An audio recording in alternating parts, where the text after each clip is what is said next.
Hi dears, welcome to my channel. Tips and tricks എന്ന ഈ ചെറിയ ചാനലിലോട്ട് നിങ്ങൾക്ക് ഏവർക്കും സ്വാഗതം.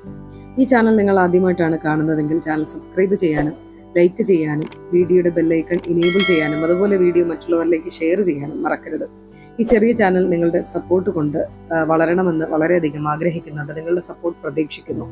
ഇന്നത്തെ ടിപ്സ് കുട്ടികളുടെ വസ്ത്രങ്ങൾ കഴുകുന്നത് ശ്രദ്ധിക്കണേ എന്നുള്ള ടിപ്സാണ്.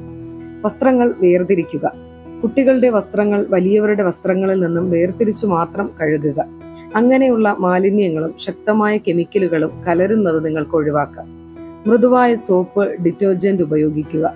കുട്ടികളുടെ വസ്ത്രങ്ങൾ വലിയവരുടെ വസ്ത്രങ്ങളിൽ നിന്ന് വേർതിരിച്ചു മാത്രം കഴുകുക. അങ്ങനെ മാലിന്യങ്ങളും ശക്തമായ കെമിക്കലുകളും കലരുന്നത് ഒഴിവാക്കാം. ചൂടുവെള്ളത്തിൽ കഴുകുക.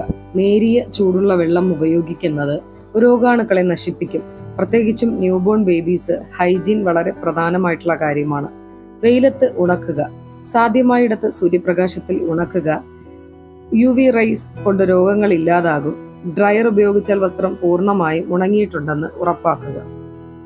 പുതിയ വസ്ത്രങ്ങൾ ധരിക്കുന്നതിന് മുമ്പ് കഴുകുക. പുതിയ വസ്ത്രങ്ങൾ ഡസ്റ്റ്, ഡൈസ്, കെമിക്കൽസ് ഉണ്ടാകാം. അതിനാൽ കഴുകിയ ശേഷം മാത്രമേ കുഞ്ഞിന് ധരിപ്പിക്കാവൂ.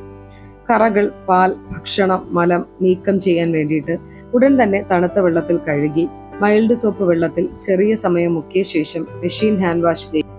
ഇന്നത്തെ ടിപ്സ് ഇതാണ്. ഈ അറിവ് നിങ്ങൾക്ക് ഉപകാരമായി എന്ന് തന്നെ വിശ്വസിക്കുന്നു. ഇതുപോലുള്ള ഇൻഫോർമേറ്റീവ് ആയിട്ടുള്ള ഇൻട്രസ്റ്റിംഗ് ആയിട്ടുള്ള അറിവുകൾ ലഭിക്കാൻ തീർച്ചയായിട്ടും നിങ്ങളുടെ ചാനൽ സപ്പോർട്ട് ചെയ്യുമെന്ന് പ്രതീക്ഷിക്കുന്നു. നിങ്ങളുടെ സപ്പോർട്ട് വളരെയധികം അത്യാവശ്യമാണ് ഞങ്ങളുടെ ചാനൽ വളരുവാൻ വേണ്ടിയിട്ട്.